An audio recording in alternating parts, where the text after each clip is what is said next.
Now, just before this video starts, I want to say one thing directly to Wargaming, if they're even listening. Can we please get more sandbox test servers? They were so good for testing out different aspects of the game and actually how you envision the game and us giving clear feedback to you about what works and what doesn't, rather than pushing it onto a test server in which we know is only going to usually be about a month before the release onto the live server. And at that point, there's no real going back.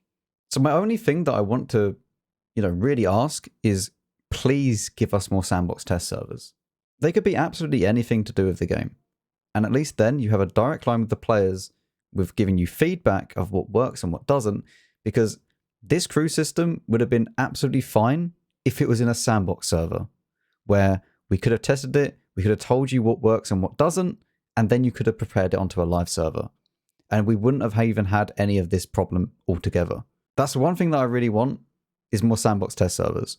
I'd love to see some sandbox test servers, just anything, but you could have one where turbo can no longer be put on heavy tanks, where you're going to limit the view range of heavy tanks by 50 meters base, or something like that, to try and, different game aspects that will impact the game like quite massively, but it's not going to affect the game, and it's not going to be like we know that it's just around the corner, only a month to go.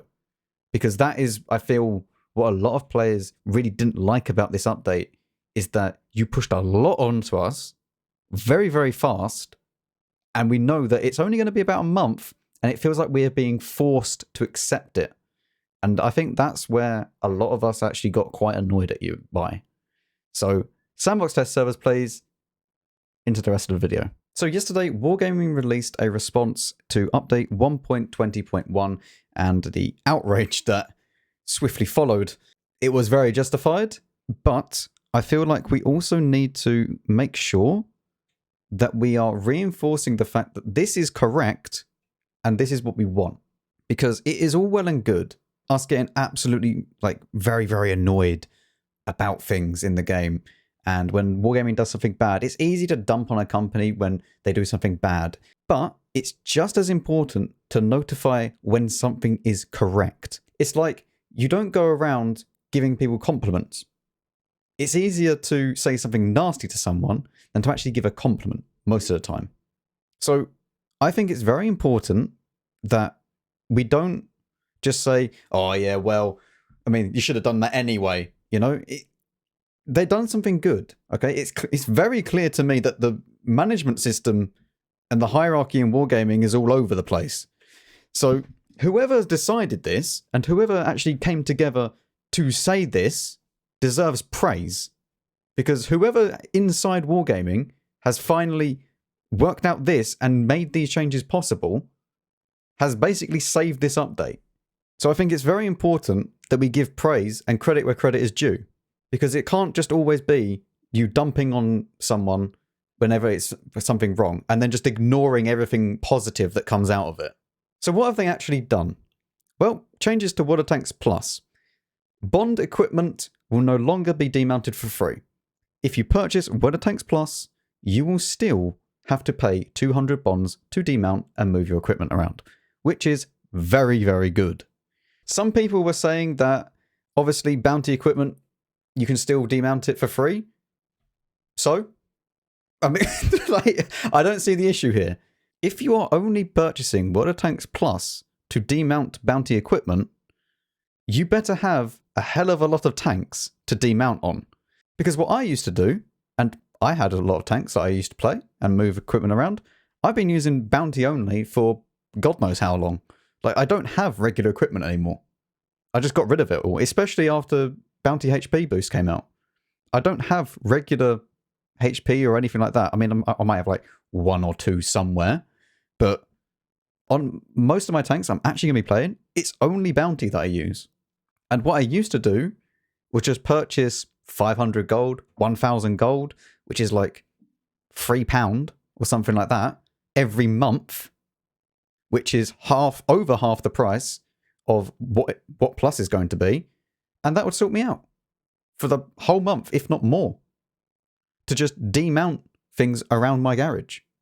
And if I run out, I'll just buy some more gold. So I don't see any problem with bounty equipment being free if you're paying for Water Tanks Plus. It should just be a benefit that you get for, if you're going to be paying that much. You're paying, a subscription that is £8 or whatever. It should be that. This is a very good change, and I am glad that they've actually kept bounty to be freely demountable. So no, I don't think that bounty equipment is pay to win. Bond equipment, yes, because that was basically getting your way around bonds, and then yes, it can inflate the auction and stuff like that, for example. Bounty, no way. They've changed the crew perks. By that, they have scrapped every single crew perk that was new that they tried to introduce. Everything's gone. There is no new perks being added in the next patch. Thank the Lord. This does also mean that we are no longer getting the 30-day promotion and no more 12 retraining orders. Such a shame. Water Tanks Plus, no more bond equipment for free. Crew system, all the new perks have been removed. And now we move on to quality of life improvements, where this is actually very, very good. They have revamped the perks, obviously. So they have basically taken all the bad stuff out and only kept the good stuff. So Brothers in Arms will now be effective at 1%, meaning that as soon as you start training Brothers in Arms, you're getting a small, very small % bonus as you progress up. So no longer will you have to, on any skill, not just Brothers in Arms, you will no longer have to go to 100% and then it happens, and then you get the full bonus from the perk. The exact same works with, I believe, say, Stowage works this way for skills-wise, where it has to be 100%. The same for Adrenaline Rush. That's all now going to be 1% active as soon as you choose them. So you shouldn't have to, if you want to be your first crew skill, you could choose Brothers in Arms now and it will just slowly progress up. No more having to kind of reset them as and when, if that makes sense. Although technically I would still advise you choose repairs on the first one and then reset for Brothers in Arms and then choose repairs again, because repairs is actually a lot more important than Brothers in Arms in heavy tanks, for example. Removing the experience penalty from injured crew members. I can understand the logic of why this was in the game, but it didn't really make sense. And it's been like this for a very long time. If you didn't know, take, for example, a radio operator in a KV5. Majority of the time, that man was dead, or woman. At the end of the game, if he was dead, he would receive 50% less XP than the rest of the crew members, or a certain % bonus, like less. So I don't know the exact %. It might be 50p. You'd let me know in the comments. But now that's gone. Good for new players, because the one thing that really needs to be kind of addressed in this game is the new player experience. The new player experience is bloody awful. Like, it is really bad. And anything to actually help the new players to understand and not get, penalized for not repairing your crew members, medding your crew members, is a bonus. And then battle interface for situational perks. For example, when you click Intuition, it will now pop up above your ammo count, saying that you've activated Intuition with a little icon. So that is very good. Providing clear details of perks and their effects. So now we'll actually be able to see the % values when we hover over the perks in game. And it's no longer just a guessing game, which is, I did actually do a full video before this, and then I scrapped it because I myself got confused with how exactly all the perks work in conjunction with each other. And it wasn't really worth my time to go through that again, because next patch is going to be displayed anyway. That is very, very nice to see. And displaying of the effects in the actual vehicle panel on the right-hand side when you're in your garage, which is very good as well. Although this is... The thing is, the widget on the right-hand side is already very, very convoluted, I would say, and very dense. Like, it's not nice to look at. Like, there's too much, and it can get a little bit overwhelming.